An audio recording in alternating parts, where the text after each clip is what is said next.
Assalamualaikum warahmatullahi wabarakatuh. Jadi hari ini kami sudah ada di SMA Negeri 98 Jakarta. Sebelum kita lanjut ke wawancara, izinkan kami memperkenalkan diri. Kelompok kami terdiri dari 4 orang. Yang pertama ada Jihan Afifah, Faliza Putri Nur Lutfiani, Putri Fahmiatul Ilmi, dan yang terakhir ada Yakut Nur.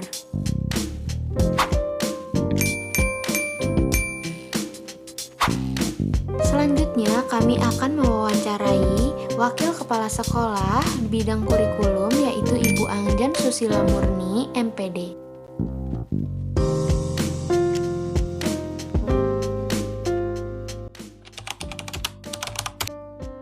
Kurikulum yang digunakan di SMA 98 untuk kelas 10 menggunakan kurikulum Merdeka.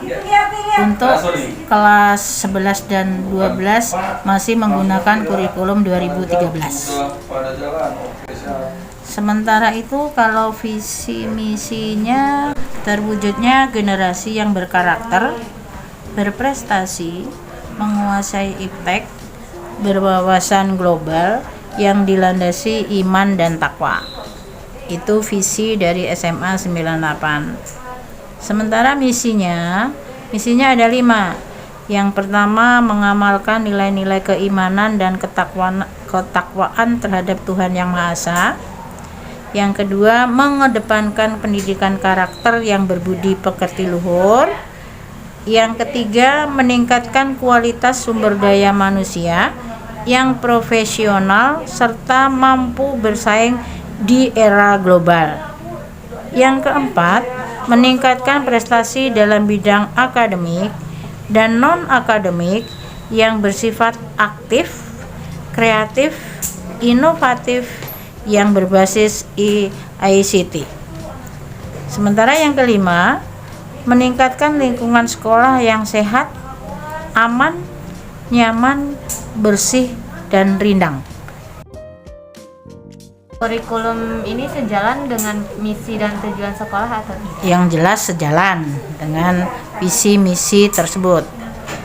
Pertanyaan selanjutnya, apakah guru tersedia dalam menjalankan kurikulum tersebut? Insya Allah tersedia lengkap, gurunya baik untuk kurikulum Merdeka maupun kurikulum 2013.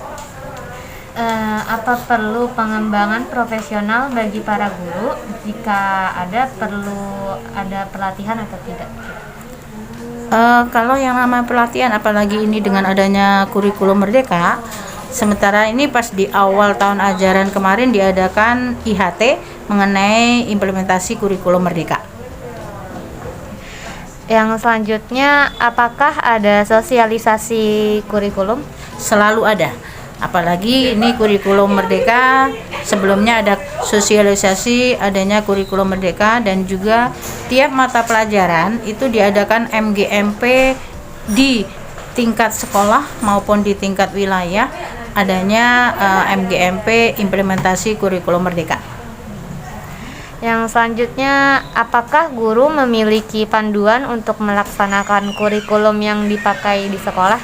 Ada, karena juga tiap MGMP juga menyampaikan apakah itu ATP-nya, CP-nya, dan juga ada modul di kurikulum Merdeka, dan tentunya kalau di kurikulum 2013 berdasarkan silabus yang sudah digunakan.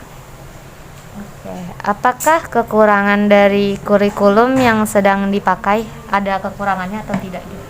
Selama ini belum ada kekurangannya, karena dengan adanya kurikulum Merdeka, buku sudah tersedia sebelumnya, disiapkan sebelumnya, tinggal ada untuk buku kelas 10 sudah terpenuhi semua. Demikian juga Bapak Ibu guru juga sudah ada buku pegangan untuk guru dan juga siswanya. Pertanyaan selanjutnya, apakah proses evaluasi pembelajaran dalam kurikulum yang digunakan berjalan dengan baik? Proses evaluasi pembelajaran baik melalui ulangan harian, penilaian akhir semester, penilaian tengah semester berjalan dengan lancar sesuai dengan program yang diprogramkan oleh bidang kurikulum tentunya. pertanyaan yang terakhir, apa kendala dalam melaksanakan kurikulum yang dipakai di sekolah? Kalau kendala pada prinsipnya nggak ada ya kendalanya, bisa berjalan dengan lancar. Yang jelas dengan adanya guru di SMA 98 sangat banyak di sini, justru malah ada beberapa yang kelebihan guru, hanya satu sih yang kelebihan gurunya satu mata pelajaran, guru yang lain pada prinsipnya sudah cukup. Jadi tidak ada kendala untuk melaksanakan kurikulum ini. Hanya tinggal kita memberdayakan sumber daya yang ada dan juga input dari siswa-siswa yang masuk di SMA 98. Di kurikulum Merdeka ini katanya ada project. Iya. Project itu buat apa sih, Bu? Project itu merupakan program yang baru ya, program yang jelas itu mencakup selama di SMA itu ada 7 project. Untuk kelas 10 ada 3 project. Untuk kelas 11 2 project, untuk kelas 12 2 project. Kenapa kemarin kelas 10 pulangnya lebih cepat? Karena setiap project di kelas 10 kan ada 3 project. Untuk project pertama dengan 20 pertemuan terakhir kemarin sekitar bulan September. Nah, sebelum PTS selesai. Menjelang seminggu sebelum PTS itu otomatis kan belum ada jadwal project yang kedua kan. Karena belum ada, makanya 2 jam pelajaran pulang lebih awal dibanding kelas 11 dan kelas 12. Begitu selesai PTS, mulai lagi proyek yang kedua. Jadi minggu ini pulangnya serentak lagi. Minggu ini proyek kedua sudah mulai berjalan. Proyek kedua mulai berjalan. Proyek itu penilaiannya berbeda dengan intra ya. Jadi tidak ada sangkut pautnya dengan mata pelajaran. Negara gitu ya, Mbak? Iya, jadi kayak kemarin itu Suara Demokrasi proyeknya diambilnya adalah pemilihan ketua angkatan. Kenapa nggak ketua OSIS? Karena kelas 10 belum mungkin jadi ketua OSIS kan, makanya ketua angkatan terlebih dahulu. Dan ini yang kedua, proyek yang kedua ini sekitar 24 pertemuan, baru mulai hari Senin kemarin udah mulai proyek kedua. Jadi sistem proyek ini bisa dilakukan secara blok, boleh juga dilakukan secara reguler. Maksudnya secara blok bisa dilakukan sehari, misalkan diambil Jumat itu khusus pelajaran proyek aja, khusus proyek.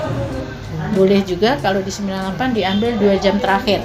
Jadi tiap hari ada pelajaran proyek yang mana pada proyek ini dibuat tim proyek. Ada 9 guru yang merupakan tim proyeknya. Dan penilaiannya untuk rapotnya nanti adalah di akhir semester genap saja. Jadi 1 nilai terakhir. Rapotnya misah dengan rapot yang intra. Dengan rapot mata pelajaran yang lain, misah rapot sendiri, rapot khusus proyek. Nah, hanya saja untuk membuktikan bahwa proyek sudah berjalan, kemarin pada waktu penilaian tengah semester kan dibagi rapot tengah semester kan, itu sudah dilaporkan hasil nilai proyek dari siswa-siswa. Iya.